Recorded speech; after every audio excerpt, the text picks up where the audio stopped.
بنورنا الدنيا وننشر في الفضاء أملا ونعلي عزم همتنا فمن طلب العلا وصل. بسم اللہ الرحمن الرحیم. مقاصد سے متعلق بیان کیا جا رہا تھا کہ مقاصد میں اگر تعارض ہو تو اس صورت میں اس تعارض کو کس طرح سے حل کیا جائے گا. تو بیان کیا گیا کہ بہرحال مقاصد ضروریہ یہ مقدم ہوں گے اور مقاصد ضروریہ کے بعد مقاصد حاجیہ کا اعتبار ہوگا اور مقاصد حاجیہ کے بعد مقاصد تحسینیہ کا اعتبار ہوگا.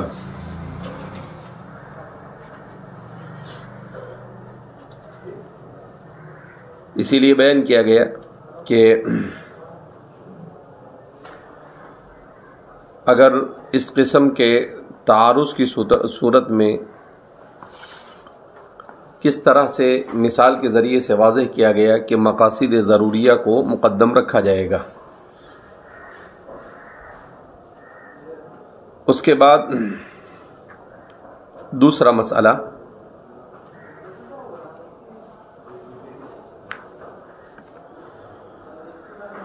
مقاصد ضروریہ، اس کا تعلق عام طور پر ان احکام سے ہے جو فرائض اور واجبات کے قبیل سے ہیں. مقاصد ضروریہ کا تعلق عام طور پر ان احکام سے ہے جو فرائض، واجبات یا حلال ہونے کے قبیل سے ہے. مثلا نماز تحفظ دین سے اس کا تعلق ہے،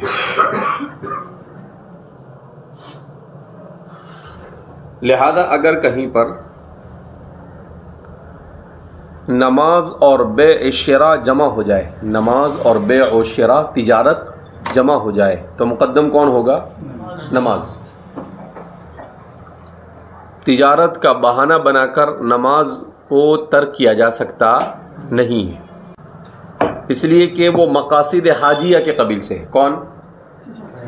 تجارت. آج ہم دیکھتے ہیں کہ امت جہالت کی وجہ سے الٹا کام کرتی. تجارت، نوکری، کمانا، کھیلنا، ایسے کچھ تو حاجت کے قبیل سے ہے، کچھ تو تحسین کے قبیل سے ہے اور کچھ تو گناہ کے قبیل سے. ایسی چیزوں میں مشغول رہتی ہے اور فرائض کو کیا کر دیتی ہے؟ ترک کر دیتی ہے. یہ وجہ کیوں؟ اس لیے کہ فرق مراتب کا علم نہیں. جس کو میں یہ کہتا ہوں کہ الجہالۃ تفضی الی المنازعہ جیسے ہوتی ہے، ایسے ہی الجہالۃ توصلک الی النار. جہالت انسان کو کہاں پہنچا دیتی ہے؟ جہنم کے قعر مذلت میں کیا کرتی ہے؟ انسان کو ڈال دیتی ہے. لہذا کبھی تو جہالت ہوتی ہے اور کبھی اتباع نفس. ہم دیکھتے ہیں بہت سارے عالم ہو کر بھی دھکے مار مار کے نماز پڑھانی پڑتی ہے. یہ عادت نہیں بنتی ہے طالب علمی کے زمانے میں تو بعد میں بھی عادت نہیں بنتی ہے، پھر وہ ہمیشہ تاریک صلاۃ ہی رہتا ہے. لہذا آدمی کو فرائض ہے، واجبات ہے، سنن مؤکدہ ہے، یہ چیزیں جب آپ بالغ ہو گئے، آپ کو علم حاصل کر لیا آپ نے، اب اس کے بعد آپ کی حاضری کی ضرورت نہیں ہونی چاہیے، وہ آپ کی عادت بن جانی چاہیے، کیونکہ آپ کے علم میں ہے کہ بھئی یہ من قبیل المقاصد الضروریہ. اور سونا، گھومنا، موبائل کا استعمال، یہ ساری چیزیں کس قبیل سے ہے؟ یہ علم کیوں انسان حاصل کرتا ہے؟ لِكَيْ يُمَيِّزَ بَيْنَ الْحَسَنِ وَالْقَبِيحِ وَبَيْنَ الْحَسَنَةِ وَالسَّيِّئَةِ وَبَيْنَ الْأَخْلَاقِ الْفَاضِلَةِ وَالْأَخْلَاقِ الرَّذِيلَةِ۔ تو یہ اسی لیے تو انسان علم حاصل کرتا ہے کہ اس کو پتہ چل جاتا ہے کہ بھئی یہ ٹھیک ہے اور یہ ٹھیک نہیں، یہ افضل ہے اور یہ مفضول ہے، یہ راجح ہے اور یہ مرجوح ہے، یہ احسن ہے اور یہ اسوأ ہے۔ تو یہ ساری چیزیں اسی لیے علم ہوتا ہے۔ تو اس لیے فرماتے ہیں کہ شریعت کا یہ اصول ہمیشہ مقدم رہنا چاہیے کہ جب بھی مقاصد ضروریہ کا تعارض یا اس کا اجتماع کسی اور مقصد سے ہو تو اس صورت میں کس کو مقدم رکھا جائے گا؟ مقاصد ضروریہ کو مقدم رکھا جائے گا۔ مقاصد ضروریہ میں ترتیب، مقاصد ضروریہ میں متفق علیہ طور پر سب سے مقدم تحفظ دین ہے۔ مقاصد ضروریہ میں سب سے مقدم تحفظ دین ہے، اس کے بعد تحفظ نفس۔ اسی لیے ہم دیکھتے ہیں کہ جب تحفظ دین اور تحفظ نفس جمع ہو جاتا ہے تو تحفظ دین کو مقدم رکھا جاتا ہے۔ جیسے جہاد، کہ تحفظ نفس ضروری ہے مگر دین کے خاطر جان کا دینا یہ شہادت ہے۔ جان تو چلی گئی نا، تحفظ نفس کے خلاف ہوا۔ اب کسی کے دماغ کے اوپر تحفظ نفس کیا ہو جاوے؟ سوار ہو جائے نا۔ شریعت تو تحفظ نفس بہت ضروری ہے، تو بولے گا چپ بیٹھ جانا۔ تحفظ نفس سیکنڈ نمبر، کون سا نمبر ہے؟ پہلا کون سا ہے؟ تحفظ دین۔ اس کا مطلب کیا ہے کہ جو چیز بھی نفس سے متعلق ہو وہ دین سے معارض ہوگی تو دین کو مقدم رکھا جائے گا۔ جو دین کو کیا رکھا جائے گا؟ مقدم رکھا جائے گا۔ بعض استثنائی صورت میں وقلبہ مطمئن بالایمان، وہ ایک الگ صورت ہے، وہ رخصت ہے، وہ عزیمت نہیں۔ وہ کیا ہے؟ وہ بھی رخصت ہے، وہ عزیمت نہیں ہے۔ اور وہ ایک مطلب وہاں پر بھی تعارض ہوا، مگر وہ تعارض کیسا تھا؟ اس تعارض میں گویا کہ ہلاکت نفس تھا مگر اس کے مقابلے میں دوسری کوئی چیز نہیں تھی۔ اور جہاد میں ہلاکت نفس ہے مگر اس کے ساتھ لتکون کلمۃ اللہ ہی العلیٰ، اللہ کے کلمے کو کیا ہو رہی ہے؟ تو وہ رخصت بھی اس لیے دی گئی کہ اس کی وجہ سے تحفظ دین معارض نہیں ہے۔ وہاں پر کیا ہو رہا ہے؟ ایک ہے تحفظ جان جمع ہو رہا ہے، لیکن تحفظ جان کے مقابلے میں تحفظ دین نہیں ہے۔ اور جب شریعت یہ کہے کہ وہاں پر بھی کہ وہ قلبہ مطمئن بالایمان، تو اس کا مطلب بھی کیا ہوا کہ اگر قلبہ مطمئن بالایمان ہے تو رخصت، ورنہ وہ رخصت بھی نہیں ملے گی۔ قلبہ مطمئن بالایمان کی رخصت بھی کب ملے گی؟ جب آپ کو مطمئن، آپ کا دل پورے طور پر عمار بن یاسر جیسا ہے، ایمان پر ثابت قدم ہے کہ بھی آپ ڈگمگائیں گے نہیں، ورنہ آپ جان دے تو چلے گا، کوئی مسئلہ نہیں، آپ کو کیا ملے گا؟ ثواب ملے گا۔ تو تحفظ دین اور تحفظ نفس میں جب تعارض ہو تو کون مقدم ہوگا؟ تحفظ دین مقدم ہوگا۔ تحفظ نفس اور تحفظ عقل میں جب تعارض ہو تو تحفظ نفس کو مقدم رکھا جائے گا۔ تحفظ نفس اور تحفظ عقل میں جب تعارض ہو تو تحفظ نفس کو مقدم رکھا جائے گا۔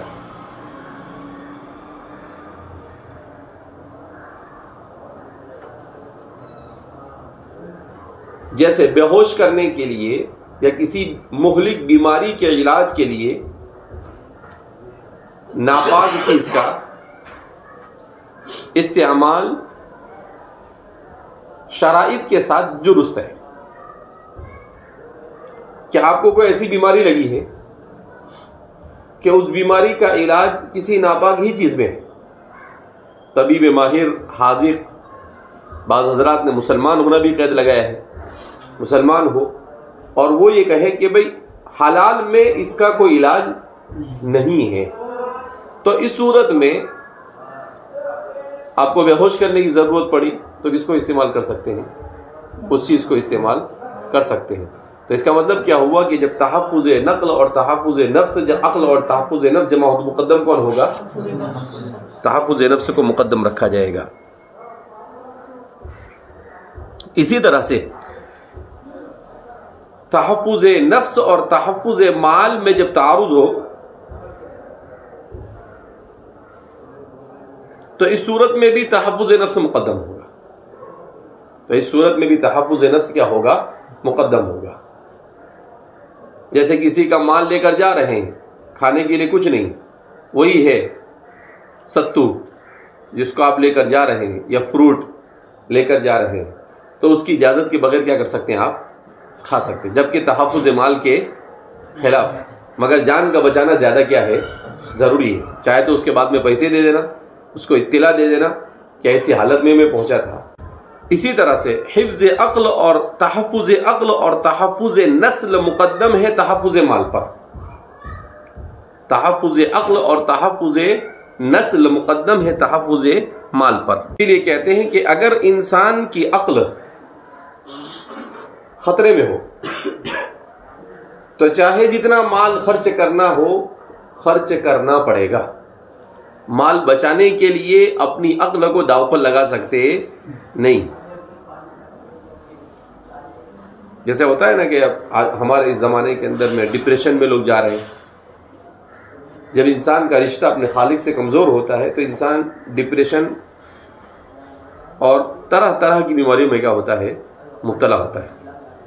تو اب بیان کر رہے ہیں کہ کوئی ڈپریشن میں چلا گیا، یا کسی چیز کا جنون دماغ پہ کیا ہو گیا؟ سوار ہو گیا، اس کا علاج کرانے کے لیے آپ کو مال خرچ کرنا پڑے گا، مینٹل ہاسپٹل میں جانا پڑا۔ اسی طرح سے اس کے لیے ڈاکٹر ہوتے ہیں، سائیکیٹری بولتے ہیں اس کو، اس کے پاس جانا پڑا، وہ زیادہ پیسے آپ کے پاس لے رہا ہے تو آپ کو اپنا مال خرچ کرنا پڑے گا کہ نہیں تحفظ مال بہت ضروری ہے۔ ایسا بول کر آپ اپنی عقل کو ہلاکت کی طرف اور بربادی کی طرف لے جا سکتے۔ اسی طرح سے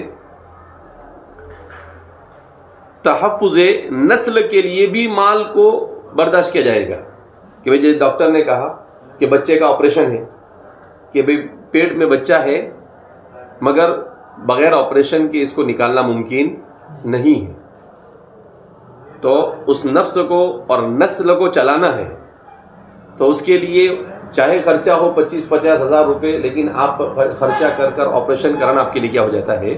ضروری ہے۔ لیکن وہ ڈاکٹر بھی ایسا ہونا چاہیے۔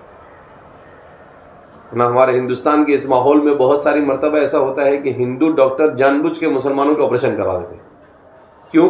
اس لیے کہ ایک مرتبہ آپریشن ہو گیا تو پھر 3 سے زیادہ بچے نہیں پیدا کر سکتے، پھر اس کے بعد اس کی کیپیسٹی باقی رہتی نہیں، کیونکہ ہر مرتبہ یہاں سے لے کر یہاں تک پڑتا ہے، تو پھر وہ 3 مرتبہ سے زیادہ برداشت نہیں ہوتا ہے آدمی، تو یہ لوگ کیا کرتے ہیں؟ جان بوجھ کے آپریشن کروا لیتے ہیں۔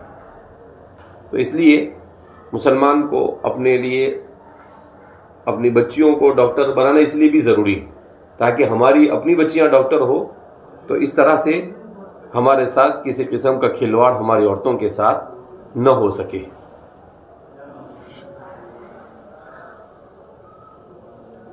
مقاصد کی ایک اور تقسیم عام اور خاص کے اعتبار سے۔ متأخرین ماہرین نے مقاصد کی عام اور خاص کے اعتبار سے 3 قسمیں ذکر کی ہیں۔ نمبر 1 المقاصد العامہ،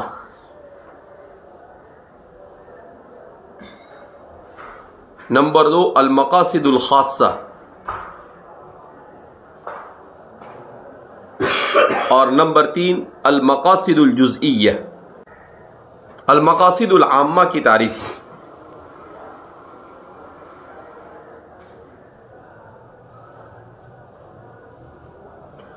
المقاصد العامة هي المقاصد التي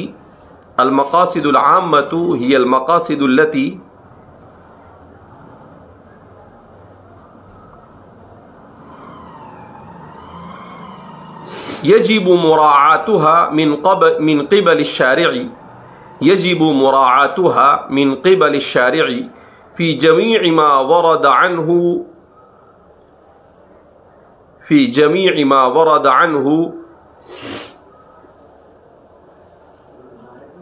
من احکام و تصرفات.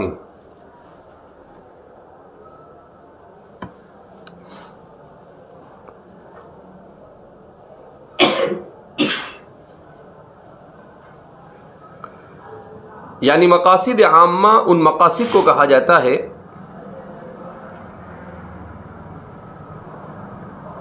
جس کی رعایت شریعت نے تمام احکام میں کی ہو، اور وہ یہ ہے: نمبر 1 رفع الحرج، نمبر 2 العدل بین الناس، نمبر 3 رعایت المصالح، نمبر 4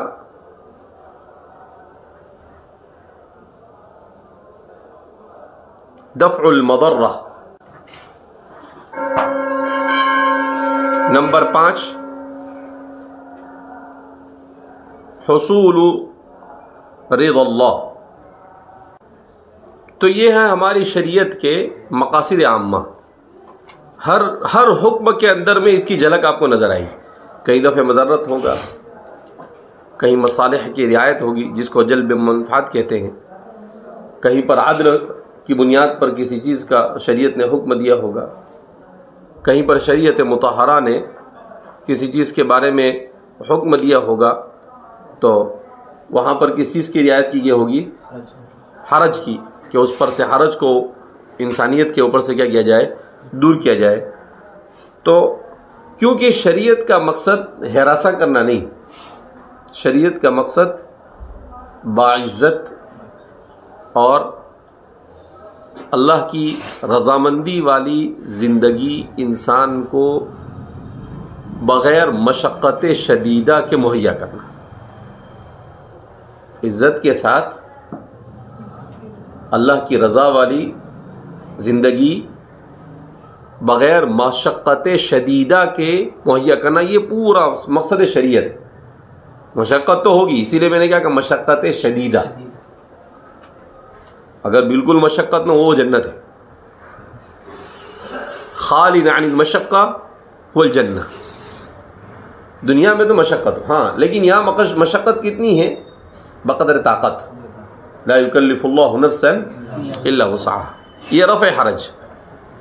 تو یہ ہماری پوری شرح، ہماری شریعت زبردستی. ہماری شریعت نے ہم کو ایسا نہیں کہا جین لوگوں کی طرح کہ شادی نہیں ہو رہی ہے، 35-40 سال کی عمر ہو گئی تو کپڑے اتار دو، پورے بدن پہ سے بال نکالو کھینچ کے، من رأسہ الی رجلہ، اور پھر اس کے بعد گھر سے نکل جاؤ. کیوں؟ بولے اس کا جوڑا نہیں بنا ہے.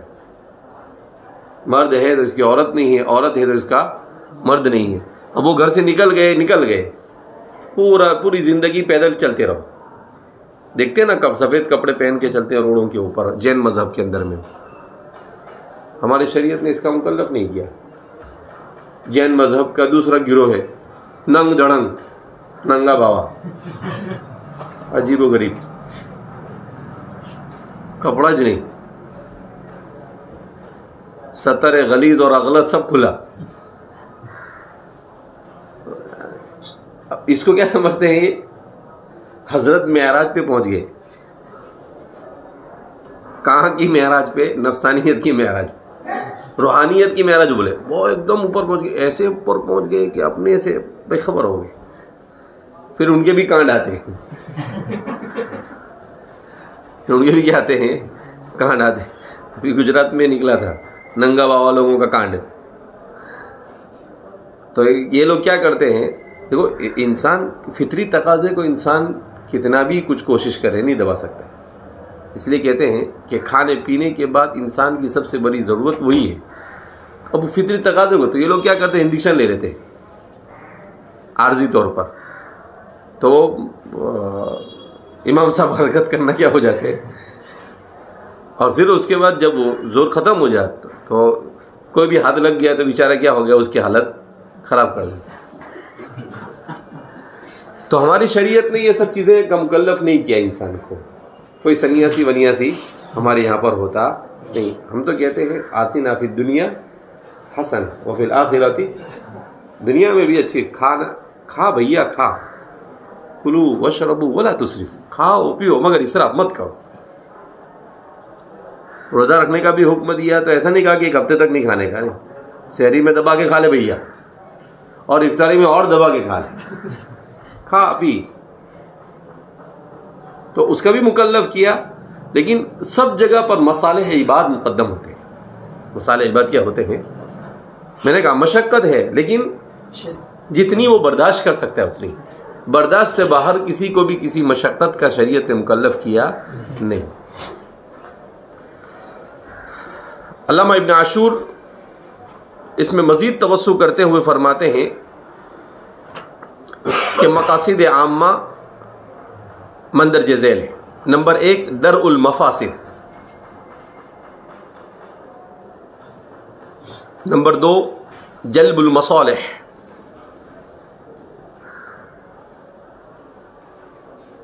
نمبر 3 اقامت العدل، نمبر 4 حفظ النظام، نمبر 5 المساوات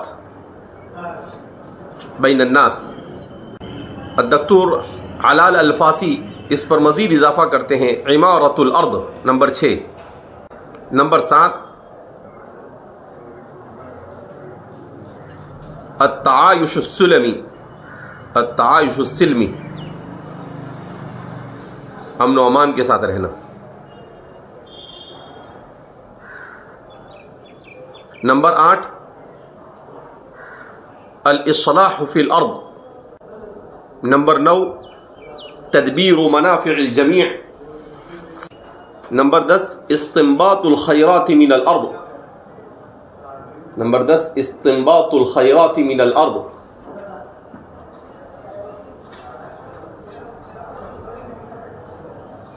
نمبر 11 الامر بالمعروف والنہی عن المنکر،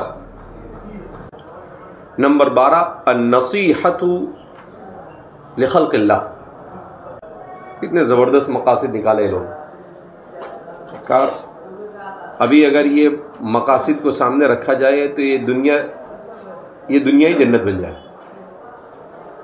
اگر ان مقاصد کو سامنے رکھ کر دنیا کے اندر میں حکومتیں کی جائے تو یہ دنیا کیا بن جائے؟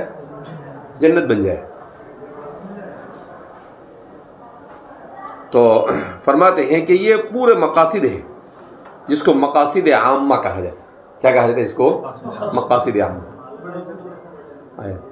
کتنے بجے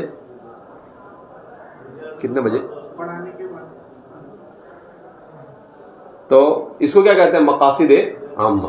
کہا کہ دیکھو ہر جگہ پر اس کی جھلک دکھے گی آپ کو. ہر جگہ پر کیا دکھے گی اس کو؟ کتاب و سنت سے ماخوذ کیا انہوں نے.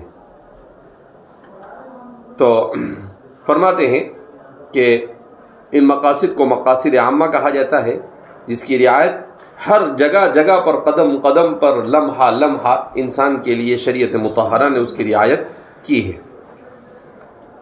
دوسرے قسم المقاصد الخاصہ. المقاصد الخاصة هي المقاصد التي يجب رعايتها في باب من أبواب الشريعة خاصة. فی باب من ابواب الشریعت خاصتاً. کیا مطلب؟ یہ تو مقاصد عامہ ہوئے. پھر زندگی کے جتنے شعبہ حیات ہیں ان سب کے اپنے الگ الگ مقاصد ہیں. ان سب کے اپنا کیا ہے؟ الگ الگ مقاصد ہیں. جیسے شعبہ تجارت، معیشت اور تجارت.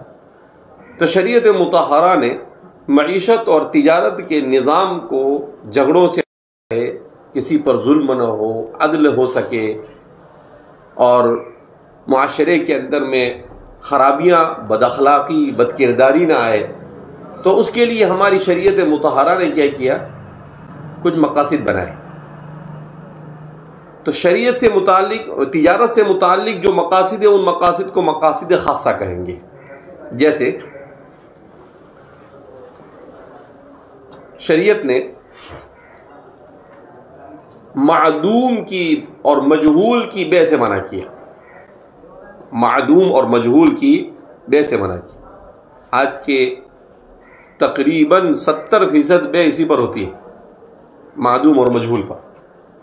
بیعات جدیدہ جو وہ کس کے اوپر ہوتی ہے؟ معدوم اور مجہول پر.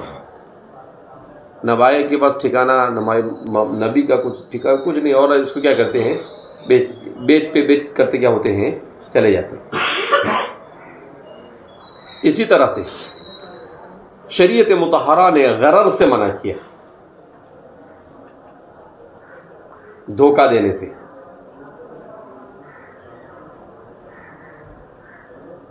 اسی طرح شریعت نے ہر اس کام سے منع کیا جو مفضی للمنازعہ ہو. شریعت نے سود سے منع کیا، شریعت نے جوا سے منع کیا، شریعت نے سود کے مقابلے میں شرکت اور مضاربت کو مشروع کیا، سلم کو مشروع کیا.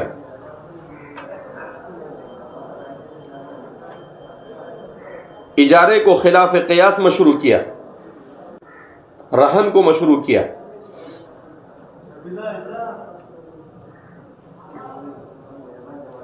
ناسمجھوں پر حجر کیا. بچہ ہے، بے نہیں کر سکتا ہے، تصرفات سے روکا اس کو، مجنون ہے، نہیں کر سکتا ہے، نقصان کر سکتا ہے. وہ خیارات عطا کیے، خیار رویت، خیار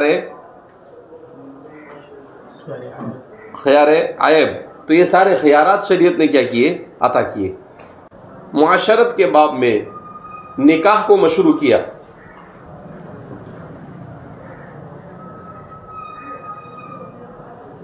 میاں بیوی کی مصالحت کے خاطر جھوٹ کی گنجائش نکالی، طلاق اور خلا کی گنجائش دی.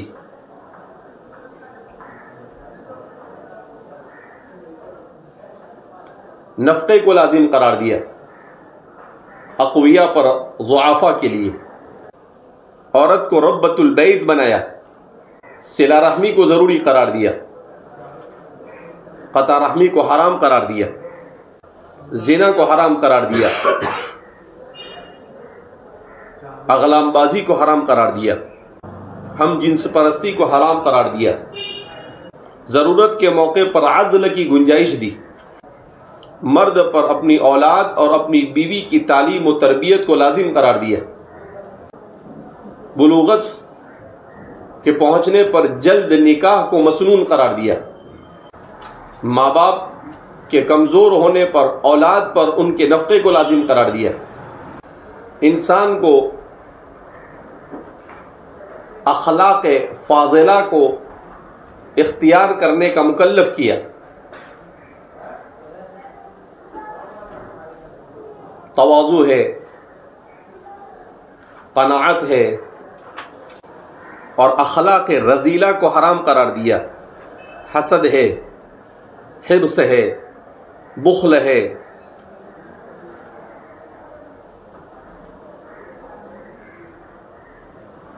کل ایک بہت اچھا کچھ نظر سے گزرا کہ تمام گناہوں کی جڑ 3 گناہ ہے. تمام گناہوں کی جڑ 3 گناہ ہے. الکبر والحرص والحسد. کا شیطان نے کبر کیا تو اس کا دین اور دنیا دونوں ضائع ہو گئے.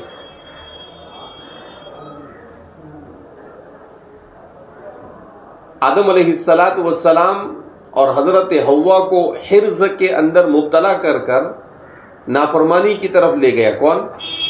شیطان. تو وہ حرز میں گئے تو دین تو بچا، دین تو کیا ہو گیا؟ بچ گیا. لیکن کچھ مدت سزا سے کیا ہونا پڑا؟ دو چار ہونا پڑا. تو حرص کی وجہ سے انسان احسن اور افضل سے محروم ہوتا ہے. حرص کی وجہ سے انسان احسن اور افضل سے کیا ہوتا ہے؟ محروم ہوتا ہے. لیکن اگر اس کو ریئلائز ہو جائے، اسے اس کا احساس ہو جائے، تو پھر وہ اس کو واپس مل جاتا ہے. جیسے آدم علیہ السلام کو واپس کیا ہو گیا؟ مل گیا. اور تیسرا حسد، کہ سب سے پہلا قتل قابل نے حابیل کا کیا. کیوں؟ حسد کی بنیاد پر. اس کی بنیاد پر حسد کی بنیاد پر. کہا کہ اب جتنے بھی گناہ ہیں وہ سب کہیں نہ کہیں ان میں سے کسی ایک کے ساتھ جڑتے ہیں. تو اگر انسان ان 3 سے بچے گا تو سب سے بچنا کیا ہے اس کے لیے آسان ہے. اگر انسان کے پاس کبر نہیں، انسان حرص کا شکار نہیں اور انسان حسد سے پاک ہے تو وہ ظاہری باطنی ہر قسم کے گناہوں سے کیا ہو سکتا ہے؟ بچ سکتا ہے. سیاست کے باب میں شریعت نے ظلم کو حرام قرار دیا، عدل کو لازم قرار دیا، راعی پر رعیت کی رعایت کو لازم قرار دیا.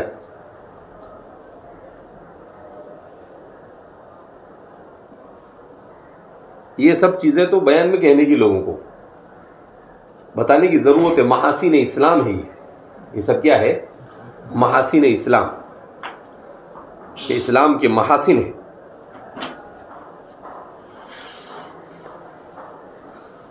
تو یہ سب کے سب کیا ہے؟ مقاصد خاصہ.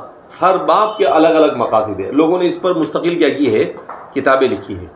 المقاصد فی البیوع، المقاصد فی السیاسہ، المقاصد فی الاخلاق. تو ہر باب کے الگ الگ عنوان سے مستقل لوگوں نے کیا کی ہے؟ اس پر کتابیں لکھی ہیں. تیسری قسم ہے المقاصد الجزئیہ. مقاصد جزئیہ. المقاصد الجزئیۃ ہی المقاصد التي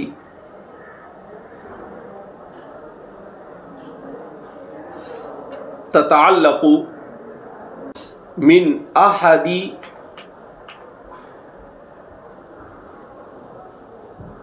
العبادات والفرائض. کسی خاص مخصوص عبادت سے متعلق جو مقاصد ہیں، جیسے مقاصد حج، مقاصد نماز، مقاصد وضو. تو ہر چھوٹی چھوٹی عبادتیں اور سنتوں کے بھی مقاصد ہیں. اس کے بھی کیا ہے؟ مقاصد ہیں. حج کے مقاصد کیا ہے؟ کہ ساری دنیا کے لوگ ایک جگہ پر جمع ہوتے ہیں. کالا، گورا، غصے والا، نرم مزاج والا، گندگی مزاج والا، صاف صفائی مزاج والا، ہر طرح. اور ان لوگوں کے ساتھ تحمل اور برداشت کے ساتھ انسان کیسے رہنا سیکھے. سب کو برداشت کرے. تو تحمل اور برداشت انسان سیکھتا ہے. انسان ایک دوسرے کے ساتھ انسان کے تعلقات استوار ہوتے ہیں. مقاصد نماز. نماز کے ذریعے سے انسان کو ٹائم مینجمنٹ سکھایا جاتا ہے.